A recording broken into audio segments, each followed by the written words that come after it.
We now enter the very last session of the Doha Forum, which entails a bit of a generational shift. We just ended the previous session talking about one of the oldest institutions in the world, an institution that's turning 75. Well, our next guest is very far away from his 75th birthday. In fact, he is one of the world's youngest and newest heads of state. He took office just over 6 months ago when he won the presidential elections in June of this year in El Salvador. He is a political leader who understands and appreciates and knows the power of technology and social media. In fact, many of you will remember when he made his first speech at the United Nations General Assembly, he took out his cell phone and, yes, he marked the occasion with a selfie. So I do hope he'll have time for a selfie with me a little later. It is a pleasure to welcome to the stage President Nayib Bukele of El Salvador.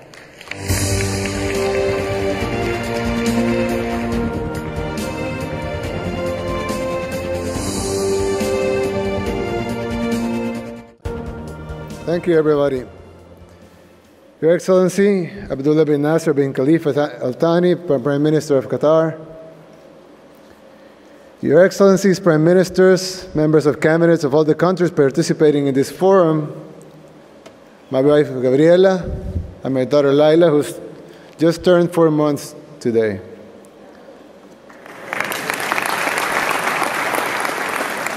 Members of my cabinet and staff that came with me to Doha, members of the press and all the new media, a special guest, ladies and gentlemen, friends, everyone.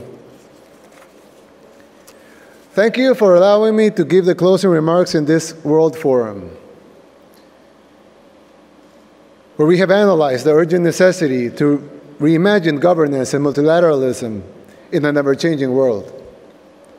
But I wanted to raise the question that has been mentioned here numerous times with many interesting analyses, possible answers, and even conclusions. But all of our main questions regarding inequality, poverty, globalization, trade, governance, interconnectivity, youth, the fourth industrial revolution, jobs, wealth, the rule of law, climate change, even peace, have been analyzed without really looking deep into the unique moment of how human civilization is living today. And this huge opportunity that we have right now, the uniqueness of this moment, is actually very short and very simple to explain. But don't expect an answer, because I and my team were only able to formulate the question. And this is the question. For the first time in human history, our civilization has achieved 3 benchmarks that were impossible to imagine a couple of decades ago. These 3 benchmarks allows us, for the first time in history, to fix all of the main problems of the world. Now, the first benchmark. Remember in the 90s, where globalization was the main topic in all of the forums, panels, everywhere? Well, I was in school and probably watching cartoons and playing video games. But the reality is that at the time, we discussed globalization, if globalization was good or bad, if it was good for rich countries or for poor countries.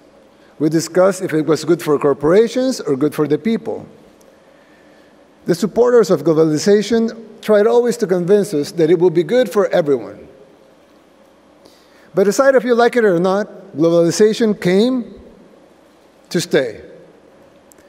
Soon, we felt the pros and cons of globalization. It made the world a lot richer.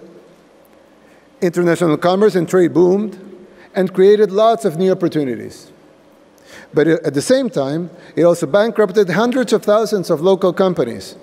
It destroyed entire economies. Hundreds of millions of farmers and their families emigrated to the cities in search for a living. Millions fell into poverty as local industries bankrupted and as major corporations moved their factories where labor was cheaper. But like I said before, you may like it, you may hate it, But 25 years later, the world is fully globalized now. And that's our first benchmark, a globalized world. Now, the second benchmark. Remember back in the 90s again, where the internet really started to take traction? I mean, we all know that it was invented decades ago, but it really took traction in the 90s. As every important company had a web page, and teenagers were downloading illegal music from Napster and messaging through ICQ or AOL instant messages. Thousands of new dot-com millionaires and even billionaires started to appear, as the market was overvaluing web traffic and paying hundreds of millions, if not billions of dollars for a web page. Then the bubble bursted, and the economy tanked as the stock market took a gigantic hit from the dot-com bubble. But despite the economies of it, the internet was still growing very fast, in fact, exponentially. It is now an integral part of our lives. We live now in an interconnected world. We spend more time in our phones than any other thing. I'm not taking a selfie, don't worry. Yet. In fact, they are not phones anymore. You have your life recorded here. You have all of your friends texting you while I'm saying this speech. You have all of your social networks here. Your apps, your health, your mail, your music, videos. You get your news from this thing. Some people watch the movies on it, play, even create content for the whole world to see. And every year, it penetrates more and more. More apps are developed, the cameras are better, more people connect. So even though we're 2 or 3 years from total connectivity, we can say we're there. So that's our second benchmark, an interconnected world. Now, the third benchmark. For the first time in all of human history, we produce more than what we are able to consume. And definitely more than what we need to consume. We have more than enough food to feed everyone. We have more than enough medicine to treat everyone. We have more than enough wealth and materials so everyone can have a decent home. A nice school for all children. A good hospital for anyone with a disease. All necessary roads can be built. All necessary transportation systems can be built. We have enough wealth to stop climate change, to even undo some of the damage we have done to our planet. We have enough wealth and resources to stop all armed conflicts, to provide a decent living for everyone. But instead of that, millions of tons of fresh food are dumped every day, while millions of humans are dying of hunger and malnutrition. Millions of tons of medicine are destroyed because their due dates are past, while millions of people don't have access to health care or even vaccination. Inequalities on the rise, and unnecessary conflicts are created. But with all the bad things happening, one thing is certain. Production and worldwide wealth is at all-time high. And that's our third benchmark. World production is now enough for everyone. Humanity never dreamed of having these three ingredients, but now we have them. So we are now able to end poverty, to end hunger, to care for everyone's health, to provide a great education for everyone, to stop climate change, to stop all wars. We just need the political will of the leaders of the world.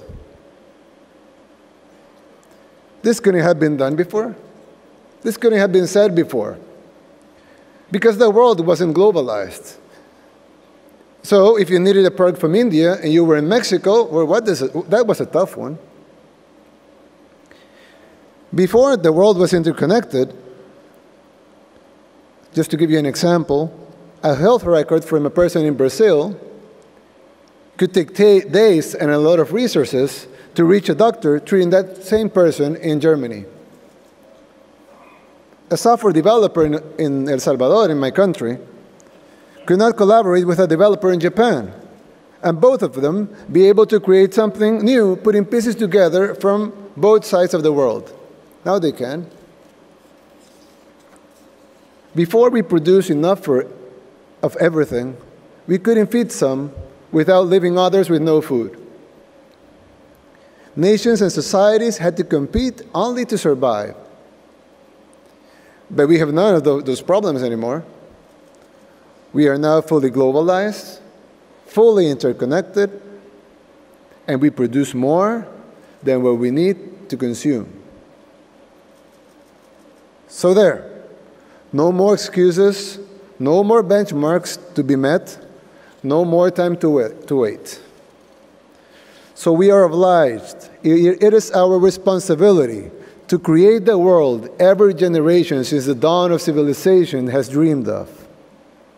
We have the three ingredients humanity never had before. Let's find the formula for this new era. So, what are we waiting for? Thank you very much. Thank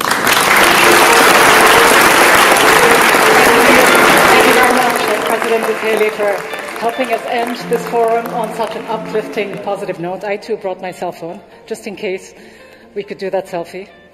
We could do it now. Okay, excuse us for just a second.